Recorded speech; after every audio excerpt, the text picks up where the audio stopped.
കാണാതായ യഹൂദബാലനെ അറബ് തീവ്രവാദികൾ കൊലപ്പെടുത്തിയ നിലയിൽ കണ്ടെത്തി. 14-കാരനായ ബെഞ്ചമിൻ അക്യുമേറിന്റെ മൃതദേഹം ജെറുസലേമിൽ നിന്ന് കണ്ടെത്തിയതായി IDF-ഉം ഷിൻബെറ്റും പറഞ്ഞു. യൂദയ സമരിയിൽ ആടുമേയ്ക്കാൻ പോയ ഇസ്രയേലി ഇടയബാലനെ അറബ് തീവ്രവാദികൾ കൊലപ്പെടുത്തുകയായിരുന്നു.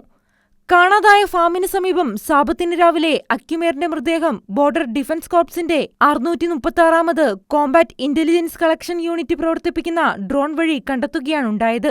അറബ് ഭീകരരാണ് കൊലപാതകം നടത്തിയതെന്നാണ് നിഗമനം. അതേസമയം അക്യുമേറിന്റെ ഹീനമായ കൊലപാതകം ഗുരുതരമായ കുറ്റകൃത്യമാണെന്ന് പ്രധാനമന്ത്രി നെതന്യാഹു വ്യക്തമാക്കി.